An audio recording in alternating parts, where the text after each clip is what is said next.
The climate change social movement of the United States timeline, First Earth Day to the Dakota Access Pipeline protest by Samantha Salazar. The first Earth Day. Originally, there were two separate dates for Earth Day.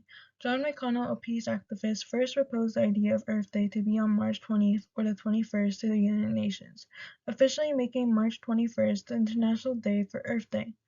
In that same year, Wisconsin Senator Gaylord Nelson, with the help of Harvard professor Dennis Hayes and Republican Pete McCloskey, created the first National Earth Day event on April 22nd. Both events concluded with a positive response and continued for a few years as separate events, with McConnell's Earth Day being international but mostly recognized by activists to celebrate the Earth and promote against the Vietnam War, while Senator Nelson's Earth Day was recognized by all of the United States and educated people on environmental issues. In 2009, the United Nations officially united both Earth Days to be on April 22nd, celebrating the Earth, educating people on environmental issues, and promoting ways to reduce these environmental issues.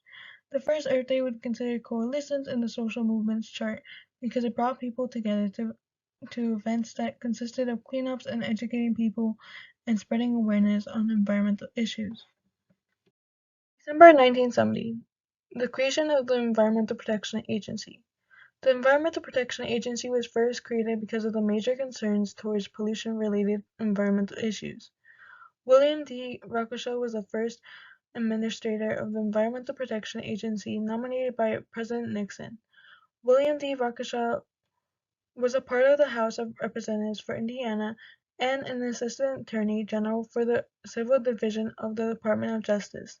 The three aims of the Environmental Protection Agency are to enforce environmental protection, research pollution, and how to stop it, and use this research to develop new environmental policies and stop pollution. 1972 to 1973, the Clean Water Act and Endangered Species Act is passed. The Clean Water Act 1972. The Clean Water Act was created to combat inadequate water.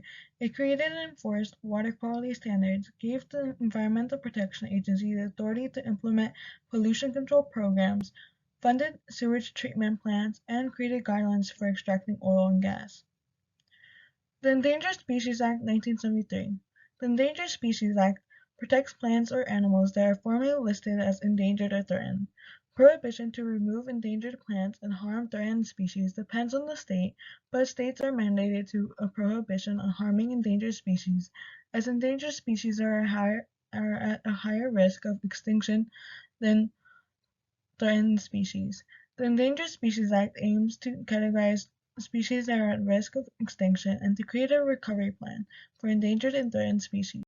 April 1987, the Toxic Waste Study was published.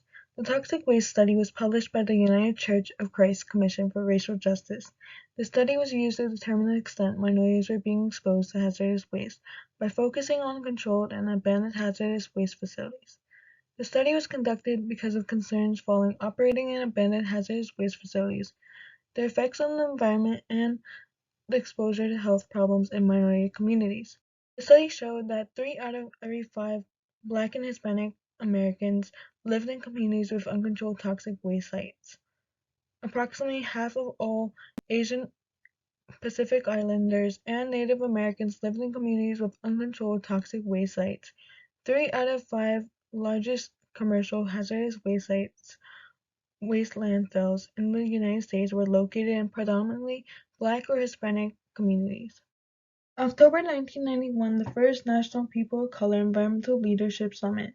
The first National People of Color Environmental Leadership Summit was sponsored by the United Church of Christ Commission for Racial Justice.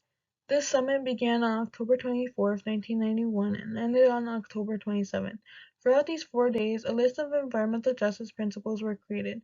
The summit discussed environmental racism and injustice like air pollution being higher in communities of people of color, oil spills and radiation being found in Native American land and land belonging to Pacific Islanders. The summit also discusses acknowledging personal responsibility towards environmental justice and the need for a safe working environment. April 2010, protests on the BP gas company.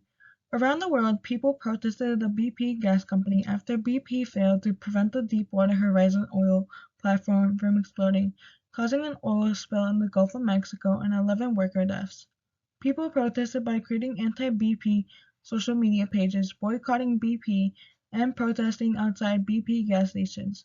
However, this has created a minor impact on the company, and sales have stayed the same because people refuse to stop spending money on something convenient.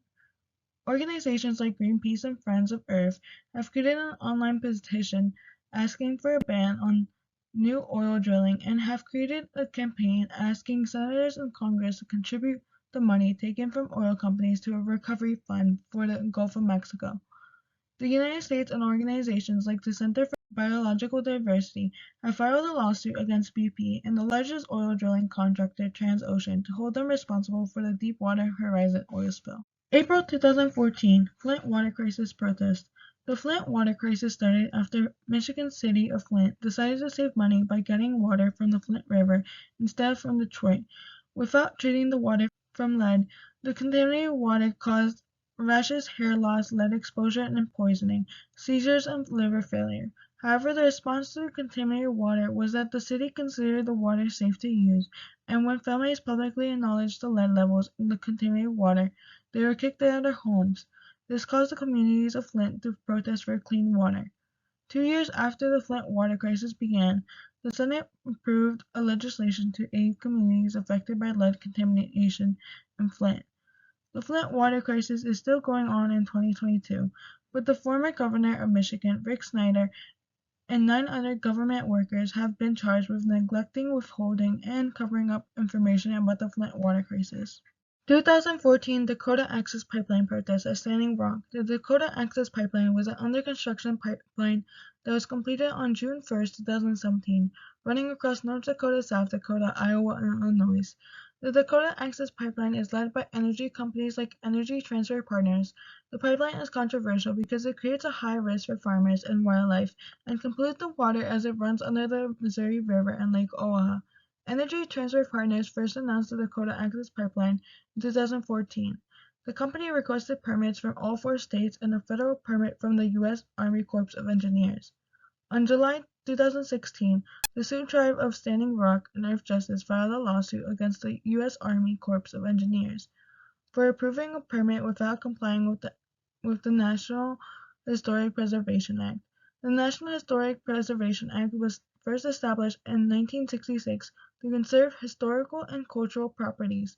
This was later modified in 1992, increasing the protection of historical and cultural properties that are significant to indigenous tribes. The Sioux Tribe and Earth Justice asked for the Dakota Access Pipeline permits to be invalidated and to halt the Dakota Access Pipeline until the project complies with the National Historic Preservation Act, the National Environmental Policy Act, the Clean Water Act, and the Rivers and Harbor Act. However, on September 9, 2016, the judge decided against the Sioux Tribe and Earth Justice for insufficient evidence. This ruling caused protests against the Dakota Access Pipeline. Energy Transfer Partners member Ron Ness stated that pipelines are the safest, most efficient, and cost-effective way to move oil to the market. The pipe is 90 feet below the riverbed. It's not going to leak right into the river. However, in 2017, the Dakota Access Pipeline had leaked 5 times. My organization is a grassroots organization called Coindre Hall Park Community. It started off by the community and it started by myself. I'm the founder. When I was walking past my local park and I noticed bulldozers cutting down the park, I ignored it the first day, but on the second day I wanted to find out what was going on, and that's how my organization started. And what improvements do you think the government and people in general can do to reduce climate change?